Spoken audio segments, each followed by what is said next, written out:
Sim, a muscular purple demon, sporting a cigar, calls for his fellow demon, Nastier. The winged monster exits a cave, and a gaggle of goblins emerge with him. He is green in color, with 3 large claws instead of fingers at the end of his arms, a long face built like a horse's, and bat wings. Upset at being summoned, Nastier gets into a fight with Sim. They both want to rule the realm of Limbo, but Nastier's magics protect him from Sim's transmode virus.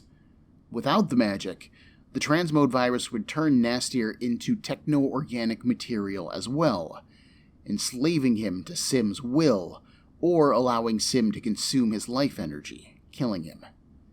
Plus, the virus makes Sim nearly indestructible in combat. The purple demon does put a hurting on Nastier and gives him some marching orders. Nastier and his underlings are to go to Earth and find 13 babies that are filled with power for him. Sim has a dark purpose for them, one that he doesn't share yet, but needs to see fulfilled. Once he's left, one of the goblins, which are officially called Nasteris, is a small, thin, scrawny thing called Crotus. He asks why his master didn't fight back. He knows his master's power. He could have taken Sim. They could have stayed here, maybe fought off Limbo. But Nastier silences him with a punch. He has his own aspirations on Earth, and Sim's plan can be turned to his own ends. My name is Ben, and this is Comic Book Breakdown episode 24.2 of the X-Men's Inferno crossover. Call in the X-Terminators.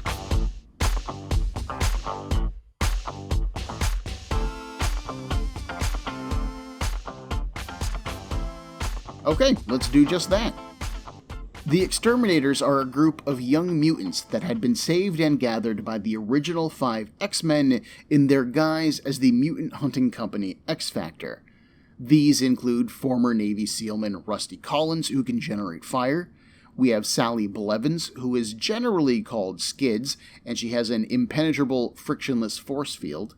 We also have Julio Richter, who generates vibrational waves and is called Richter, after the seismic measuring scale, not after his last name, and Tabitha Smith.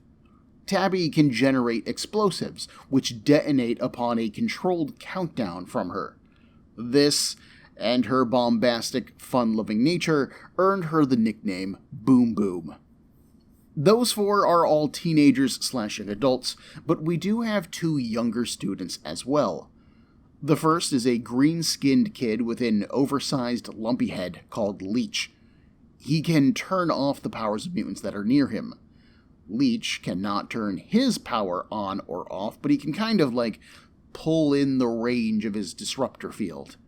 He's best friends with Artie Maddox, who has a similar design. An oversized head, it's a little bit lumpy, with big orb-like eyes, but he does all that in pink. Artie also can't talk, but his powers allow him to project images of his thoughts, which works well because this is a comic book. Way back in X-Factor issue 1, Rusty's Navy buddies hired a prostitute to show him a good time before he launched on his first tour of duty. This greatly flustered Rusty, and the stress of the situation activated his mutant power. He accidentally burned the woman, and he has been in hiding with X-Factor ever since. But there is a new law on the books in the Marvel Universe, the Mutant Registration Act. The act contends that all mutants are dangerous, and so they should be registered with the government. Rusty doesn't agree with the law, but he has learned that with power comes responsibilities. He honestly did hurt that woman, but it was an accident. If mutants are going to be trusted by the general public, then they need to show that they're subject to the same laws, and that they can get a fair trial under those same laws. As we join the story, Rusty is turning himself in to the naval police. Skids doesn't want him to. They had become quite close during their time with X-Factor, and she doesn't trust that he'll be treated fairly. But Rusty has to do this. For himself, for mutants like her, for mutants everywhere, honestly. They say their I love yous, their goodbyes, and Rusty turns himself in. Later, Jean Grey drops Artie and Leech off at their new boarding school. The staff seem nice enough. The headmaster takes Leech and her assistant takes Artie, but the kids protest being separated. They're best friends, and they don't know anyone else here. This is a kinda scary moment for them. The women smile and assure them that from here on out, let no one separate Artie and Leech. In the background, we can see a young man in a wheelchair scoffing at the show of affection. He's been stuck in his wheelchair ever since the accident, viewing himself as a freak. His mother and father then left him here, abandoning him. He looks away from the kids, a tear running down his face. Seeing Artie and Leech's friendship has reminded him of how alone he really is. This is Takeshi Matsuya, although we won't learn that until later in the comic. The other three teens, Richter, Tabby, and Skids, are dropped off at a prestigious school by Iceman. Warren Worthington III, X-Factor's own angel, went here when he was a kid. They meet some of the other students, and there is immediately friction between the two groups. All of the X-Kids have spent a fair amount of time living on their own before X-Factor found them in one way or another. And they don't like the rules, regulations, and just snobby attitudes of the other rich kids. Pranking begins in earnest. Meanwhile, Takeshi has begun to pick on Artie and Leech. We learn that Takeshi is dyslexic, paraplegic, and has had trouble learning during his stay at this school. Artie and Leech are fairly nonverbal most of the time, and the staff at the school are currently really focused on attempting to correct that. But Takeshi hasn't had much luck learning, and he doesn't think that they're going to do any better. We also learn that Takeshi has undergone surgery to try to fix his condition, and circuitry was embedded in his legs to help focus his body's energy there, thinking maybe that would correct the problem. It didn't work, unfortunately, leaving him in his wheelchair, which he has modified. For all of his self-stated learning problems, Takeshi knows his way around gadgets and technology surprisingly well for his age. He eventually ropes Artie into helping him build some kind of energy modulator, probably because Artie is fairly nice and he doesn't talk back, and he just kind of takes Takeshi's verbal abuse, but Leech will not be separated from his friend. When he approaches Takeshi and the project, his wheelchair suddenly collapses, and Takeshi complains of feeling funny. He shouts Leech back and resumed his work on the energy device. But, adamant, Leech approaches again. When he gets close, this time a burst of energy jumps from the device to Takeshi, knocking him on his butt. He's okay, but he is angry and he is freaked out a bit.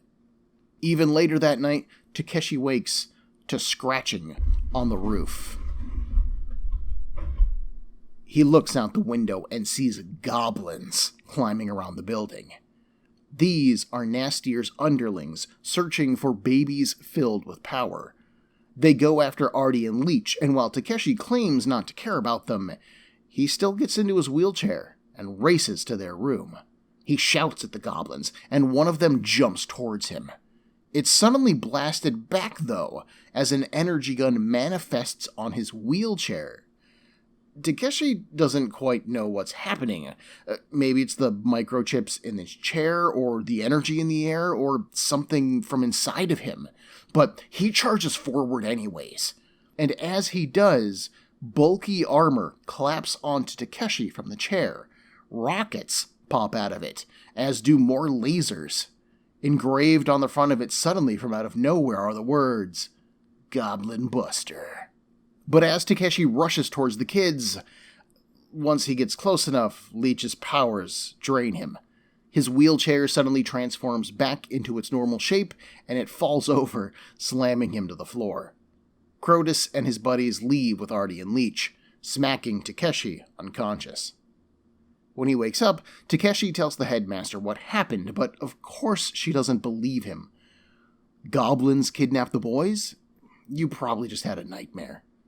She tries to call X-Factor, but for whatever reason they aren't picking up tonight. Takeshi remembers hearing her say that X-Factor's older kids were dropped off at the school Exeter, So he calls there, and a rando student just happened to pick up the phone, answers. He tells her what happened. She thinks it's a prank, and she hangs up. So fine, Takeshi'll do this himself. He dresses in traveling clothes, goes outside, and this time, he concentrates. His wheelchair shifts and changes like he wants it to, transforming into a personal helicopter. He then grabs a trash can, which he transforms into a personal generator so that the thing can fly. Takeshi then flies to Exeter and just, flies around the exterior of the girls' dorm, shouting for skids of X-Factor. And I can't believe it, but this works. Skids and Tabby go with him, unwilling to risk the kids' lives, and honestly, they're just happy to ditch this place. It's full of lamos. They pick up Richter, and then head off to pick up Rusty.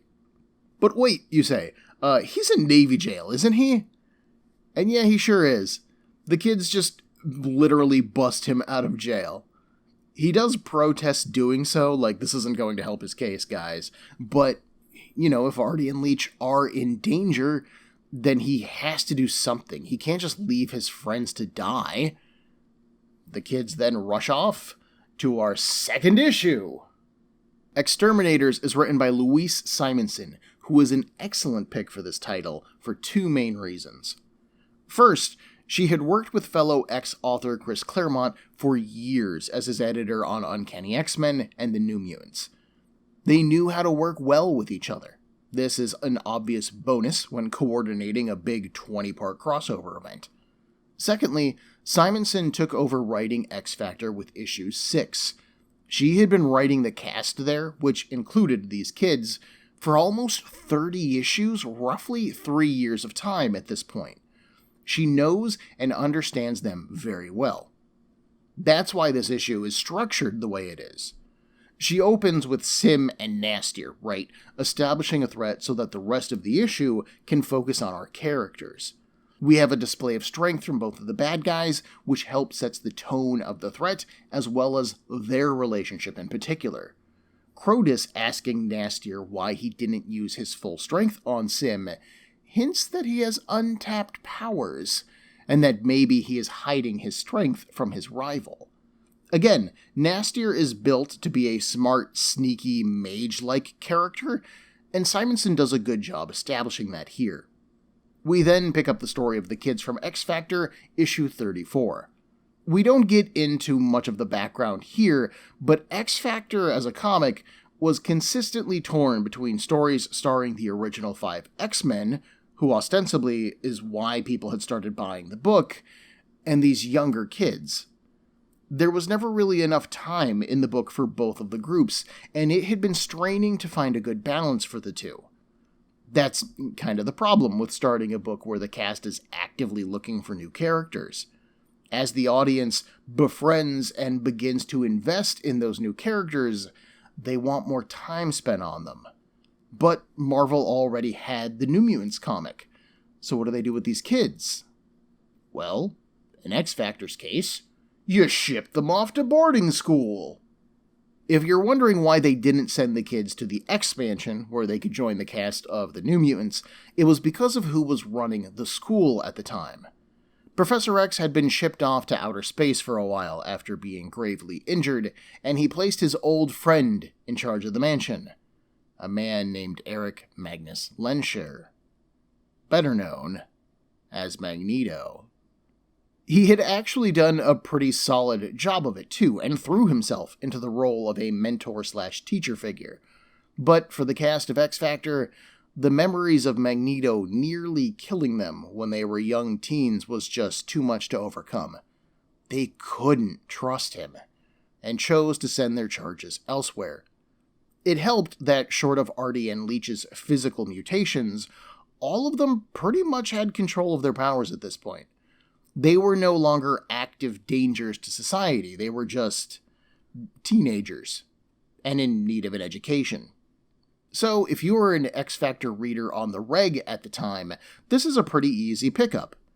But if you were a new reader, you get quick and fast introductions to everyone, which is great. Rusty is the one who is serious and responsible.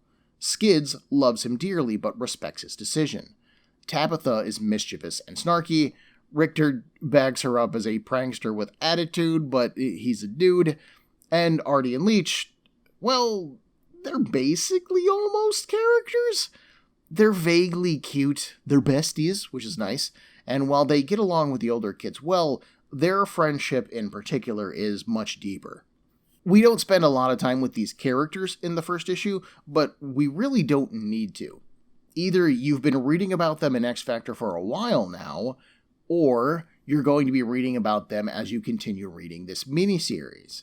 However, you're probably going to focus on new character Takeshi, who we spend most of our time with when we cut to the Artie and Leech scenes.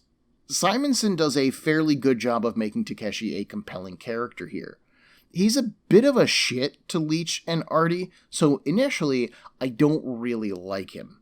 But he does keep trying to interact with them, because despite being at this school, he still looks at himself as an outsider. Artie and Leech look different thanks to their mutations, and Takeshi looks different because he's in a wheelchair. He's something of a kindred spirit to them, he just doesn't consciously realize it yet. Once the two are goblin-napped, Takeshi's real nature shows through. He can't let something bad happen to those two, and he sets out to do what he can. Takeshi also has a poster of Godzilla on his bedroom wall, so he can't be all bad. If you couldn't guess, yes, Takeshi is a mutant. His gift is really subtle at first, just manifesting enough to have a preternatural understanding of machines and technology. But after he gets zapped by his energy device, his powers appear to be catalyzed. He can now control inorganic matter with his mind, creating whatever machine or object that his mind imagines.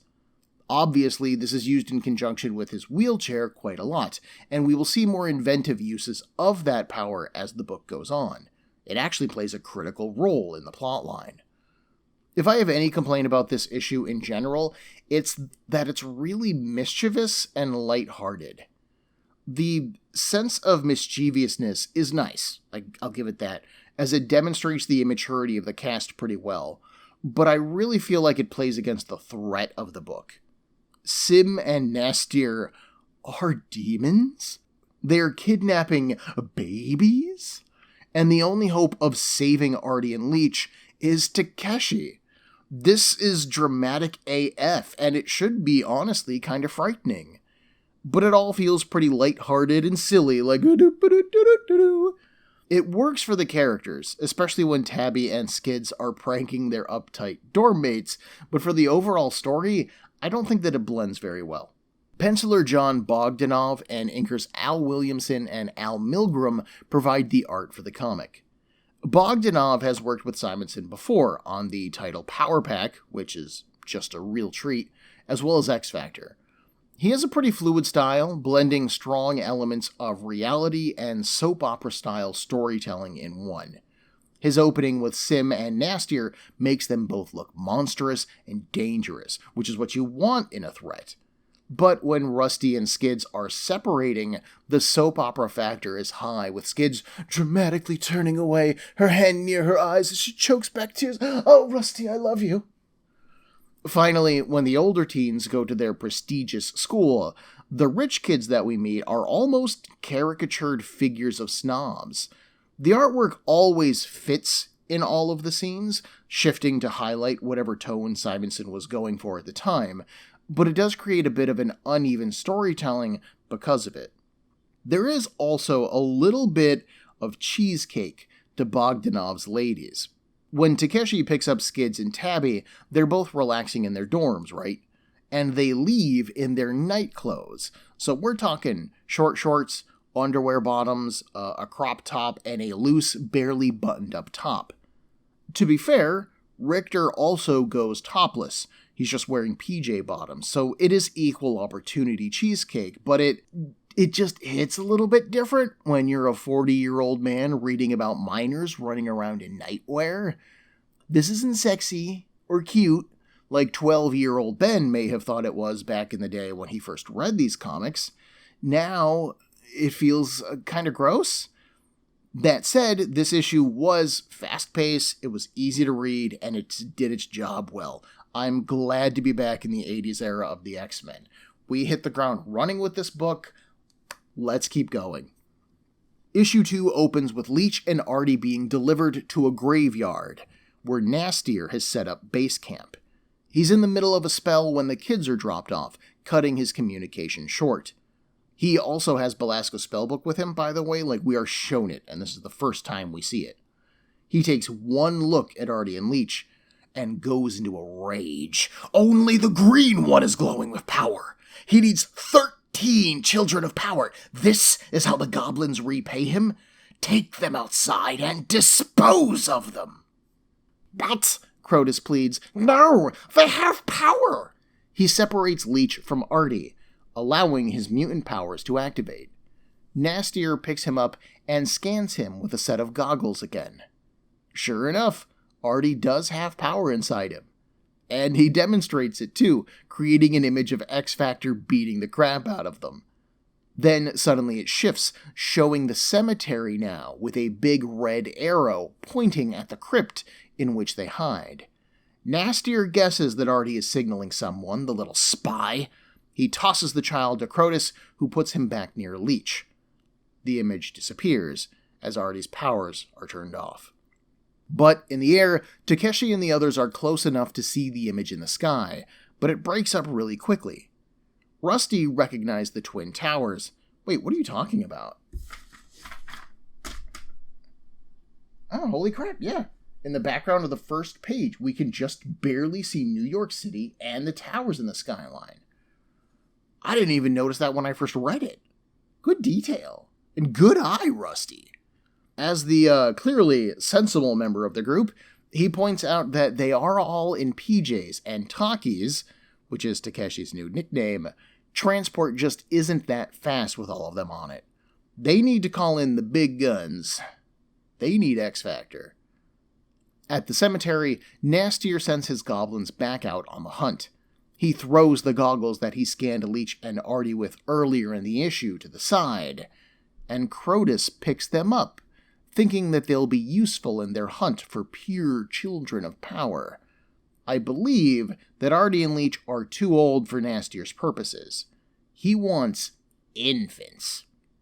He turns away, focusing on a new communication spell. Nastier needs to contact the Goblin Queen, but curses how long this spell is going to take to cast. Why, if only a goblin could bring him the secret to faster casting, why, he would let them eat Artie and Leech whole. Crotus, off to the side, hears this. And he really wants to eat those kids. Meanwhile, the X-Terminators set down outside of a gas station. They have no money on them for a phone call, and this comic was published in the 1980s, so there are no cell phones for these kids. Richter uses his powers to shake down a soda machine, but all he gets is a single quarter. Tabby uses her powers to blow up the soda machine, and she gets all of its sticky quarters. Taki uses his powers to fix the machine, while Rusty calls X-Factor. The call doesn't go through, though. He says that it almost seemed like the phone line was laughing at him? Whatever that sounds like. We then get a brief interlude, checking in on some parents in Montebello, New York. There's a lot of talk about their lives, like Simonson goes all out, making these two feel like real people. Dad has this job that takes him into the city. Mom feels like she should be doing more around the house in order to help out, but honestly, if Dad's going to be working to provide this kind of good life for his family, he wants her home with his newborn son. He's fine with that. They're concerned for each other. They're concerned for their kid. They love each other. It's great. It's the perfect picture suburban life. But what's important to our story is that New York is experiencing record high heats, and people are beginning to have these strange occurrences told to us as anecdotes. One of the women in Dad's firm says that her scarf tried to strangle her. And if that's not weird enough, Bob said that a manhole cover attacked him. There's no solid explanation for these events yet. It's probably just heat-induced visions, they reason. But something is definitely up. And something is upstairs. The goblins make just enough noise when kidnapping the baby that the parents go to check on him. They open the door, and 5 skinny, fanged, ugly goblins are perched on the crib, little Timmy in their arms. One goblin pounces on Dad, tearing his throat out with a bite. Mom dashes forward, screaming for her son, and grabs one of their faces, putting the goblin's eyes out with her fingers. But the monsters flee with the child, leaving Mom hanging out the window, screaming her son's name. Damn. The exterminators resumed their travels in the meantime. Taki builds a radio into their transport, and the news tells us that the kids from Exeter, meaning Richter, Boom Boom, and Skids, have all been kidnapped, which Taki protests. That is not what he was going for. Their disappearance might be linked to the escape of Rusty, the news says, and the police are investigating a link between the two now. They won't be contacting the police for help with Artie and Leech, but they do still need some clothes. Takeshi puts the craft down, and the teens break into a clothing store at Tabitha's insistence. Did I mention that Tabitha used to run with a gang of street thieves? Because she did. They pick out new looks and decide that they are now a team of superheroes. They don't look it, to my eyes, but I have to appreciate their enthusiasm. If you're worried about them stealing the clothes, don't. Takeshi has his own Monster Charge card loaded with the money that his folks left him. He uses his chair to hook up to the cash register and then pays for their clothes, as well as the broken skylight and the quarters that they stole from the gas station over the internet. In conversation with Tabitha, we learn that Takeshi has always been good with numbers. It's reading that's been a struggle for him. But his computer does help. It even has a spell checker, which excites Crotus, who is nearby and spying. His goggles picked up the power emanating from the kids, and he recognized Takeshi's signature specifically. And now he learns that the kid has a machine that can check spells? That's exactly what his master needs. The other goblins think that he's an idiot. They were sent to steal babies, Crotus. That's what they're going to do. If he wants to steal this computer kid, that's his business. But they already brought the master 2 duds. They don't need to bring him more. As the others fly off, a pair of Sleepy Town cops spot them. They shout for them to come out, meaning the goblins, but the teens think that they mean them. Yes, they did pay for the clothing, but the cops don't know that, and they did break in and are apparently wanted by the authorities for one reason or another right now. They climb back onto Takeshi's craft and start talking potential team names. They finally settle on, if you couldn't guess it by the title, the X-Terminators. The X is for the X factor in their genes, and the Terminators, because they're gonna exterminate some goblin, maybe evil mutant dudes, yeah! Finally, they reach New York City.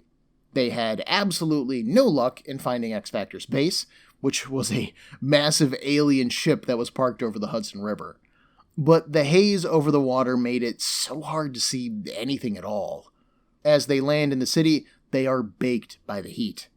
Garbage has piled up on the sidewalks, despite the sanitation department working overtime. It's like it's kind of just coming out of thin air. Rusty tries to call X Factor at a payphone again, but the call doesn't work. He tries to get his quarter back, but nope, the phone just eats it. Fine, he says. Rusty tries again, and again, and again. Hot and finally frustrated, Rusty slams the receiver down and walks away. Thing must be broken. But as he walks away, the payphone smiles meanly. Takeshi catches the expression, and he tries to alert the others to it, but they just don't believe him. By the time they look at the phone, it looks like a payphone again. You know, he must be too hot in that helmet of his. But Takeshi knows what he saw. We see another quick baby napping in the meantime, and then the goblins drop their charges off with Nastier. He now has 4 out of 13 babies, and we see that Artie and Leech are watching over the kids. In the city, Crotus finds another squad of goblins and offers them the Master's goggles. They can use them to find many children of power, he says, if they do what he asks first. Cut to the X-Terms, where they are finally talking about putting together a plan of action. The vision from Artie looked like it might have been in Queens, but there must be like 100 cemeteries there. How can they find the specific one that they need? While the friends strategize, Takeshi spots a goblin flying down an alley. The more experienced teens don't believe that goblins stole Artie and Leech, and they haven't believed it since Takeshi first mentioned it. They think that the goblins are probably just particularly ugly mutants. And they didn't believe Takeshi about the payphone either. So, he storms off after the goblin alone, eager to prove that he is telling the truth. He thought that being a mutant would make him part of something, that he would have friends. But so far, they've just ignored him, like he wasn't even there. Well, he'll show them. Which is when he is snatched up into the air by Crotus and his new goblin allies.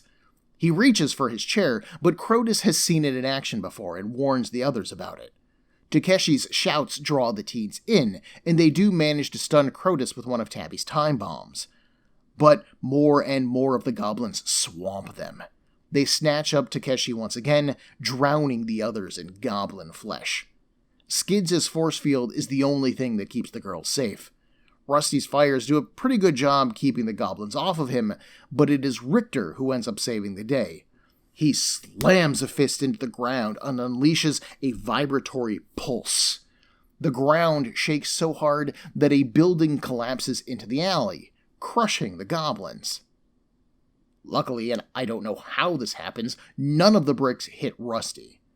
But Takeshi is gone, none of them can fly, and they've got some real monsters to face now. Honestly, everything kind of sucks for the X-Terminators at this moment. Crotus then delivers Takeshi to Nastier, explaining what he can do for him and his spell-checking computer. He gives the child freely, but he needs replenishment. Perhaps Crotus can eat the mutant children now? Simonson and Anderson continue the fast-paced story from the first issue without missing a beat. I'm really impressed with how precisely this comic is written. The teens take off last issue to save Artie and Leech, but we don't even think about the fact that they really have no idea where they're going when we read it. So the first thing that Simonson and team do with the second issue is they have Artie point out their location. As best he can, anyway. The kids then do the smart thing, which is try to contact their elders, but that doesn't work. Simonson establishes good reasons for why they don't go to the authorities, keeping them from calling people like the cops. And then they pick up costumes, solidifying themselves as superheroes of their own making. They aren't the wards of X-Factor anymore. They aren't students, or accidental charges, or some kind of informal gang just running around beating people up. They're a team. But holy God, they don't look like it. This comic was published in the 80s, and the looks here reflect it. Skids wears a bright yellow skin-tight onesie with a blue top tied under her chest. The colors go well together, and admittedly it's not like she needs a lot of protection because she has a force field, but it's still a weird choice for me. Boom Boom has on a bright pink top, a pair of bright green pants, suspenders, and sharp triangular sunglasses, which, to be fair, Tabitha wore anyways all the time. Richter wears jeans, unlaced boots, and just a leather vest, still wearing no shirt at all. I don't know what he has against shirts, but man, his conviction is strong on this one. Rusty comes the closest to a superhero, wearing a red skin-tight long-sleeved shirt. It has this big, thick yellow band around the collar, which also runs down the sides of his arms and ends in gloves. He has on a pair of khaki pants, protesting wearing tights for whatever reason, but they're the pants that have bulges around his exterior thighs. Like, I know I've seen explorers wear them in the movies, but I have no idea what they're called. And actually, out of all the cast, Takeshi is the one who looks the closest to a superhero. He's turned his clothing into a red and white, jumpsuit, looking like something that an Air Force pilot would wear, kind of. He also wears a helmet, which is the most safety gear that I think I've seen any superhero wear. His costume does look more like a technician's uniform than a supersuit, but it works for him, and somehow it vibes right with his set of superpowers. This issue also sees a few escalations in our plotline. First off, Crotus goes from being just a toady/sycophant to kind of an actual threat. I failed to mention it last issue, but he does have this odd speech affectation. When he says the word master, he says it Mothda. He doesn't have this affectation when saying any other words. It's just the one. It's just Mothda. So it's actually kind of distracting when reading it. But it made me underestimate him from the jump, playing into my own unconscious speech prejudices. I didn't think that Crotus would be smart enough to put together this plot, quite honestly. But he is quick-thinking, grabbing Nastier's goggles when they're cast aside, and he is inventive, as he doesn't really understand Takeshi's powers at this point, or his computer, kind of at all, but he does suspect that they could be useful. And then he manipulates the other goblins into helping him out. Crotus sure might seem like an idiot, but he's kind of not half bad at this. And then we have the moment when those goblins murked that dude. Holy sh... No swearing. Y'all. I had to do a second take. I looked at the comic and I was writing and I was just like, and the goblin pounces on Dad and scares him. But no. Dad's head is shown tilted back, his mouth is open in a silent scream, and that goblin's face is buried in his neck and blood is just spitting out. And Mom clawing that one's eyes out. Oh, what a power move. But you finish the scene and it really kind of hits you. That woman's life is ruined. Simonson and Anderson spend 2 pages establishing the family's life and their personal concerns. We're supposed to feel for them in that moment, so that when this family is torn apart here, it really hits. Thinking about that woman left screaming, her son gone, her life ruined, and then she turns around and she finds her husband having bled out on the floor. How do you come back from that? Even if the X-Terminators manage to save their friends and defuse Inferno and maybe even get those babies back where they came from, that woman's life is in shambles.